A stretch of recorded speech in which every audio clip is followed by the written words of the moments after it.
So I come across Christian Ray Flores' podcast, and I watched the whole thing, and I thought, let's get this guy on, because he has lived, I think, in like 6 countries or something, and he's experienced just about every sort of authoritarianism and Marxism and collectivism, and I thought, we got to get him on to talk about how great America is. And then I went ahead and downloaded his book. By the way, if you got some money over there, it's coming from me, The Little Book of Big Reasons to Love America. I thought, Christian Ray Flores, thanks for coming on, because I think somebody with your background and the life that you've led and the places that you've lived give us hopefully a better perspective of America, because you see the numbers, don't you, Christian, that 58% of Americans are extremely proud of America. And most people would rather live somewhere else. When you hear someone say this, don't you want to just grab them by the lapels and shake them a little bit? But not too much, but just enough.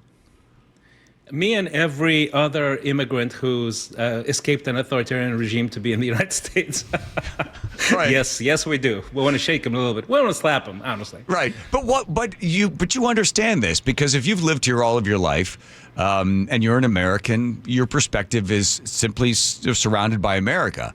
But when someone, I think you lived in 6 other countries, is that correct? Yeah. So this is my 6th country and my 4th continent. Okay.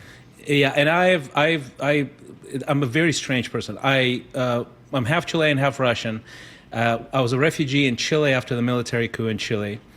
We went to the Soviet Union. My mom is Russian. We really, really were poor there. Went to Africa. My dad was there. So I basically managed to experience a military coup in Chile, a civil war in Mozambique, and the collapse of the Soviet Union in Russia, all before I was 21 years old. So, yeah, I have some experiences, let's put it that way. But let's not forget that you also topped out in the charts back in the 1990s with this song. Yep. Let's go, come on!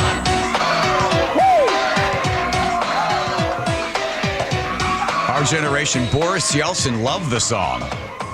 Yeah, his campaign used it as the anthem for his presidential election against the communists, and that was actually the last time the communists had a chance to win. Yeah. So they were coming back, actually. So it just happened to be a #1 hit at the time. I was lucky, and it was a very sort of rebellious song, right? So it was a perfect fit. Yeah, and so with your perspective of the countries that you've lived in, and as you mentioned, authoritarianism, collectivism, and Marxism, here you are in the United States, and when you work and with your book about the little book of big reasons to love America, I'm sure you get into a lot of cocktail party talk, and you run into an American that just really thinks America is a crap hole. What are some of the things that you want to say to them so that they have a better perspective of how good they have it?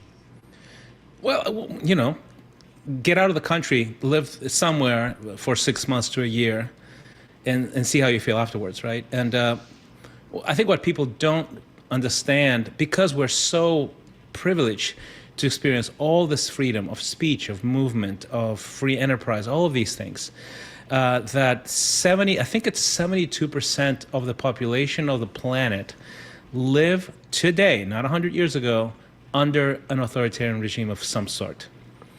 You just can't get that perspective unless you're there.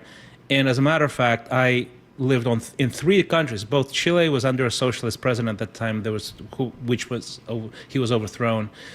The Mozambique government was a Marxist government. Obviously, the Soviet Union, the mothership of it all. So, I have a lot of, lived experiences when it comes to how this ideology was implemented, what was the result, etc. Plus, I have a master's degree in economics, so I actually read Karl Marx and wrote papers on Karl Marx. How much do you fault American educational system? I think it was Thomas Aquinas says that you cannot love what you do not know, right? So if you don't really know America and its history and perspective with other countries, then you really can't begin to grasp what makes this such a unique place. I would say absolutely. It's a natural breeding environment for idealistic ideologies, right? Things that are sort of they are great on paper, but they're not rooted in truth. That's just what do they say, right? If you're young and you're not a socialist, you don't have a heart. If you're older and you're not a capitalist, you don't have a brain, right? It's just true, and there's nothing necessarily fundamentally unnatural, but definitely it's the most natural breeding ground for ideologies that have nothing to do with reality, right? But I think part of it also, in my opinion, is good times create weak people, and weak people create hard times, and hard times create strong people. So, I mean, the inevitable result of prosperity is weakness and disconnection from reality. And I think that's also a natural cycle. It's really fascinating. I do business coaching, right? And the irony of it, of this is doesn't escape me, that I actually, basically the job that I have is to teach Americans to be more American. And the reason for that is because, I think it's Benjamin Franklin who said, those who give up essential liberty to purchase a little temporary safety deserve neither liberty nor safety, right? Well, that is happening right now. But not only from the standpoint of safety, but from the standpoint of certainty. I think Americans exchange liberty and freedom for certainty, for a paycheck, for the house, the car, the this, the that. And they are not entrepreneurial anymore. They're afraid to experiment, to be bold, to try new things, to be fully creative, because they're used to being so successful and American. So they exchange liberty for certainty. And I think it's a version of what Franklin was talking about. So when you say that you teach Americans how to be American, yeah, what's that class sound like? It's how do you build a brand? How do you take your expertise and how do you monetize it? How you serve other people? And don't do it, in a massive corporation where there's a lot of certainty. And you take a lot of chances, you bet on yourself, you take a lot of risk, and then you reap the benefits. That's the most American thing you can think of, right? Entrepreneurship. And it could be entrepreneurship where you own your own business. It can be intrapreneurship where you start initiating something within an existing company. Or it could be socialpreneurship where you can lead a nonprofit, but in a way that is creative, not institutionalized stuff, right? That's America, I think. And you see it, you can see it in numbers. If you look at the Fortune 400 or 500, the majority of the billionaires now in America, I think 2/3, or it might be even higher now, have come from another country. Oh, absolutely. That doesn't surprise me. These are the people that want to try new things. These are the people. And of course, if you're second, third, think about that, right? Good times create what? Weak people. Weak people do not want to risk. They do not want to build. They don't want to start something new that can fail. Why? Because they're addicted to certainties, to safety, to stability. Yeah. Stability is more important than freedom. Stability is more important than inspiration, than creativity, than building something and failing. Yeah. I'm going to correct myself on there. It's actually 46%. I just looked it up, but it's a remarkable number to think from far and born to the United States. I'm not surprised at all. So I guess that you say that we've become too comfortable, and then in order for comfort, we have exchanged that for security, and then with security, we've gotten weaker, and then we've also given up some of our liberty. You can also be sympathetic to the fact that somebody who is kind of coming up in 2008, 2009, you get out of college and then all of a sudden the economy crashes and then the U.S. government goes in and bails out all these banks. That would sort of jaundice you to the capitalist society. And then you run into something again, George Floyd and all this other stuff of reckoning with racism and people believing we're the most racist country in the world. You'd have a hard time making an argument with somebody who was in Africa for something like that, or any other country in the world. But you could see how large sort of cultural, political dynamics can shape the mind to see America in a particular way. Oh, absolutely. Absolutely.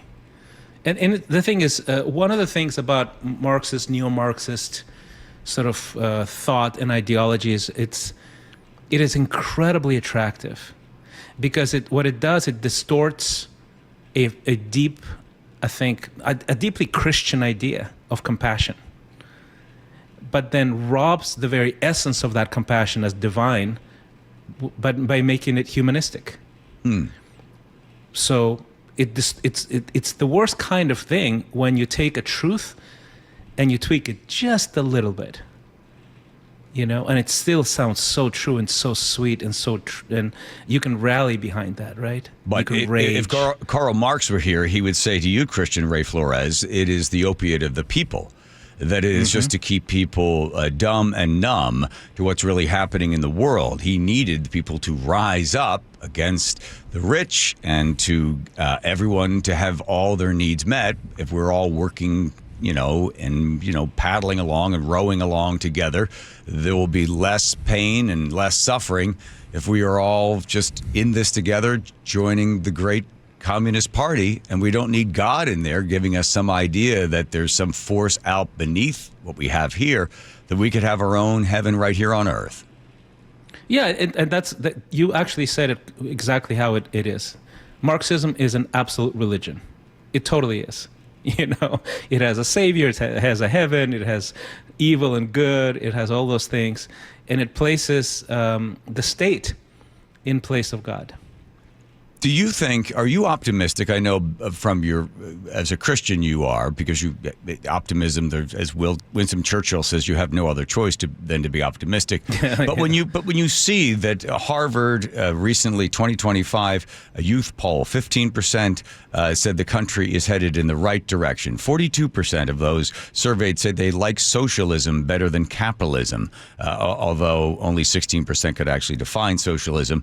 But when you see young people really starting to move more towards socialism, and you see that possibly there's a candidate in New York City, one of the biggest, most successful, dynamic cities possibly in the world, could nominate a Marxist. That is sort of that's actually the reason why I wrote the book. So the backstory is that when we moved here 21 years ago, I would be so excited about all the little nuances of America that Americans wouldn't notice, right? So I would go to, for example, my wife Deb, who is from Wisconsin, took me to the little town she grew up in, and I had tears in my eyes, and she was like, "What are you talking about? This is a town I couldn't wait to get out of," and I said, "You don't understand. This is in the middle of nowhere. There's a city where people have decent homes, paved roads, a great high school, movie theaters." In the middle of nowhere. It's a marsh. People in Wisconsin don't know where Horicon, Wisconsin is. In most countries in the world, especially in the third world, you take a car and you go 100 miles outside of the capital, and you're in the Middle Ages. That's just true. So the country that can provide a Horicon, Wisconsin, all over the country, it's an incredible country. So I would basically brag about America to my wife, and she said, you had some good insights, you should share that and publish that somewhere. And I'll be like, well, it's going to be political, people are going to immediately peg me as whatever, Yeah. And until the sort of almost like this immersion from the shadows of open Marxist ideology in the mainstream conversation emerged, and I was losing my mind. I was so upset, and I would, I had sort of this season where I was actually angry. I'm like, what are you guys talking about? Can't you see this is evil, like actual evil? And Deb, basically, that's what she said. She said, they don't know because they don't have your background. You should still publish. So that's why I wrote the book, and I meant it as an optimistic book. It's not a political book. I don't endorse a party. I just sort of share. These are qualities, almost like a cultural stack of America. Yeah. 10 chapters, 10 reasons. This is the contrast that you can see somewhere else. And all of these amazing things are almost like a constellation of things that aligned in one country. It's an absolute miracle, and we should be grateful. Well, I do recommend the book, having read through it. I wanted to have you on for 4th of July or the day before because I thought no one could do a better job of explaining, I think, what makes America such a great place. It's the little book of big reasons to love America. It is a love letter from an immigrant. And by the way, I know that you often give your wife credit for being your muse, Christian Yes. Ray Flores. Is she musing you in new directions? Do you have something else going on as well? Oh, constantly. I mean, she's literally every good idea that I've actually pursued, she usually is behind it. She's going, behind you have to do this. Yeah. From that little town in Wisconsin, and then meeting a man who's traveled and lived around the world, and the two of you forces together to help all of us appreciate what America is. Christian Ray Flores at ChristianRayFlores.com. Thanks for spending some time with us. Appreciate it.